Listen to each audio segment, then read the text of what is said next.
Good morrow, scholars. Welcome back to Life and Death Twilight Reimagined.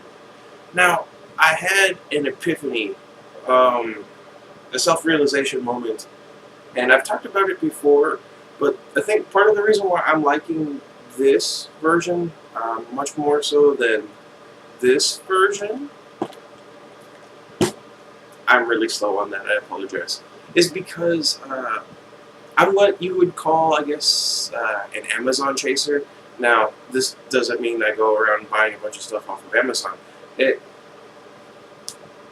the term Amazon in this context refers to any woman who is either a big and strong, or just strong and tiny, or just a strong, independent woman who don't need no man. Thank you, Market Flagger. That's like my quote now. I don't know why. Anywho, so I think that makes the story a little bit better is because,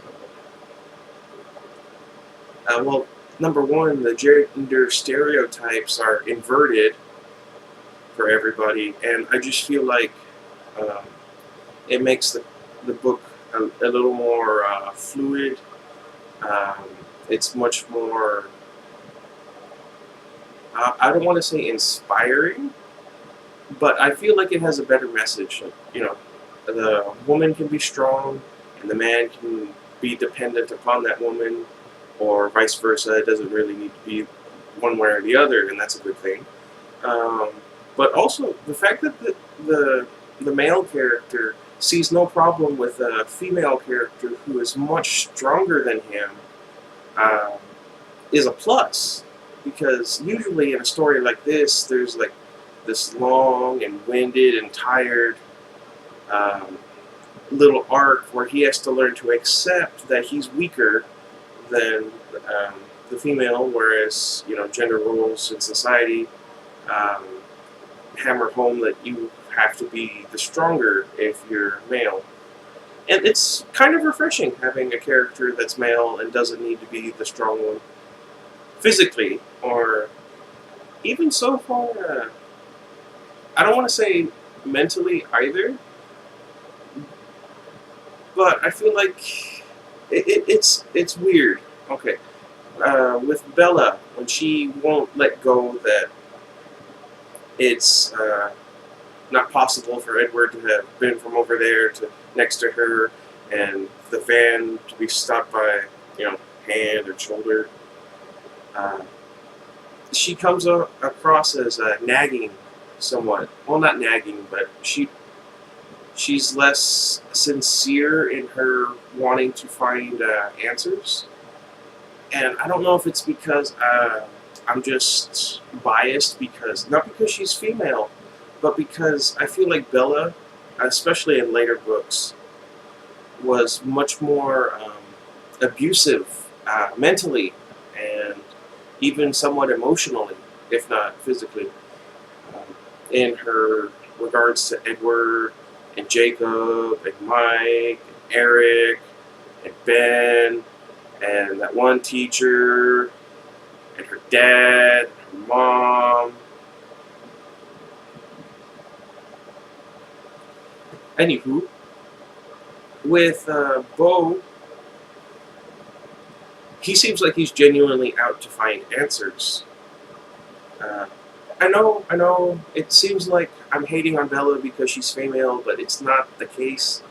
I'm sure once I get to about a fourth or a third of the way into the book, um, I'll start seeing some negative aspects of Bo that are present in Bella, but for right now, he doesn't have those, so that's why I feel like he's a better character. Which is weird, because character flaws actually make characters much more interesting and entertaining. Um, there's a trope, it's called Mary Sue. It refers to a character, it doesn't have to be female, number one, but it refers to a character who is perfect in every way. Everybody falls in love with them the moment they meet them. Falls in love could refer to like romantic love, or familial, if you would prefer. They can do no wrong. even if somebody else in the story prior had done the same thing and they had gotten in trouble for it, this person will have done it and done it correctly. And just stuff like that. And I feel like Bella was built up to be that, because the only character flaws that are mentioned are her being clumsy, her being so freakishly pale. Of course, like immediately after being told that she's freakishly pale, she talks about how there are so many other kids who are freakishly pale, so there's that. Her antisocial behavior. I know that Meyer says the reason is because she doesn't relate to kids her own age. Neither do I. I get along much better with adults or even children. They think of me as like a giant teddy bear. Anyway, that's not important. What is important is Bella's negative traits show up much more prominently so far than Beau's do so far that I've read. But like I said, once I get farther in the book, I'm sure I'll see the same negative aspects that I saw in Bella. And I'm curious if she would continue this for the other books also, because I feel like the story would go much different. Let's see, another thing to talk about. The names. The names are kind of bugging me. Now, I understand, I do, and she points it out in the book, and that's a complaint I've had with Stephanie Meyer for a while, is she tells you, she doesn't show you. She says the reason for the names in the book are because, well, she doesn't say it outright, but, given the context of being the audience and what's written in the book, the reason for the strange names are because they're from a different time, and those are the type of names that they would have back in the day. And I understand she wants her characters to have special names so that they're not the same as everybody else, because then what would be the point? I just feel like there were better names they could have picked. Edith was spelled with a Y and an E at the end, like that. I can almost understand that one. I can almost understand that one, if only because I can't think of a good female counterpart to Edward. I feel Jacob should have been named something along the lines of, what do you call it, like Jacqueline? Or just Jackie, maybe? As opposed to Julia. I just don't feel like that fits Jacob's female counterpart. Even though he hasn't shown up yet in the book, I feel like she should have picked a different name. Bonnie, I don't like the name Bonnie for Billy's female counterpart, because Bonnie is the name of Bonnie from Five Nights at Freddy's. And so every time I read that, I'm going to picture that, and then now Jacob or Julia, she's got to be Foxy. Because, well, she doesn't have to be Foxy. But that's not what I meant. I meant the animatronic. Never mind. I keep forgetting which character is, whose counterpart. Like Jeremy, I keep having to remind myself is Jessica's male counterpart.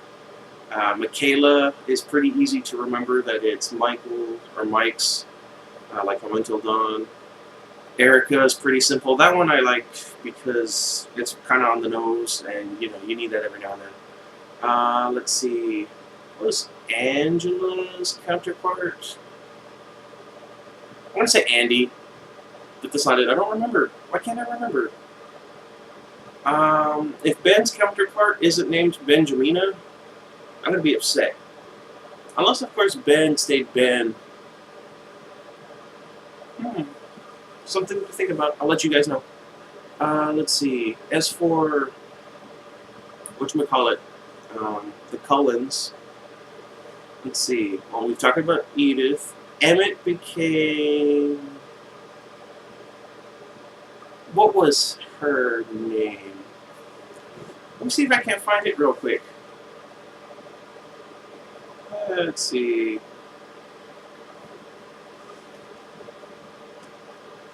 Uh, let's see. Let's see.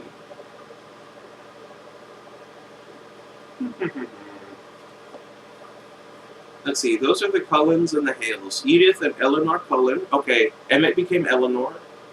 I can understand Edith, like I said.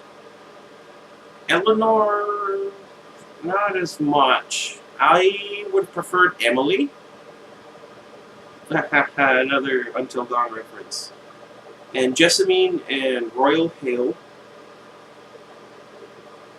Okay, those two I understand are Jasper and Rosalie.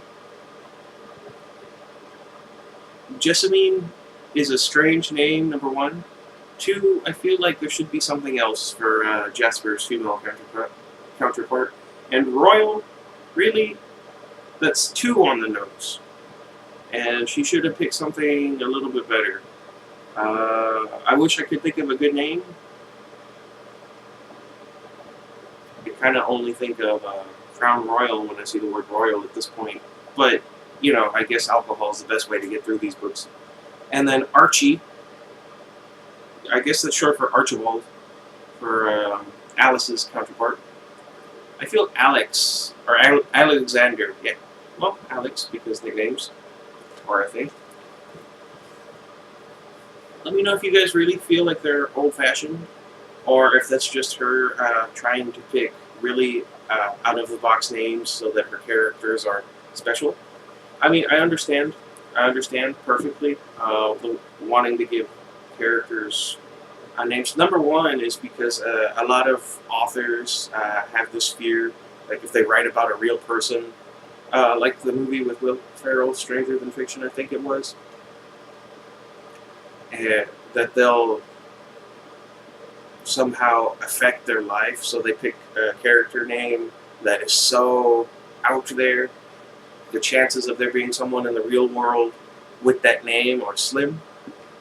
For instance, my friend Miga, a character he's working on is named Bassanio Rex. And, I mean, that's not a name any of you have ever heard of, I'm sure. And Rex, you think of either a dog or the Tyrannosaurus Rex.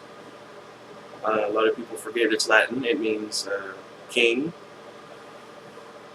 Okay, I think I've rambled on enough. I'm team... I don't know yet. I did just get through the part with Bo and Edith after trying to figure out each other and the whole thing with Taylor's fan, who's obviously Tyler. I put a link in the description of my last video talking about Twilight the Musical because I forgot to do it yesterday before I went for work. And sorry there was only one video up yesterday. That was kind of on purpose because I noticed that I was still at an odd number of videos. So I wanted to get that up to an even number. I'm going to put up one more video today, and I'll try and get it done early and uploaded. It's probably going to be Pokemon. Because I have a lot of stuff I need to do today. Wish me luck. I probably won't get a chance to read any of this today, but I'll try and read it tonight when I get home. And until next time, goodbye everybody.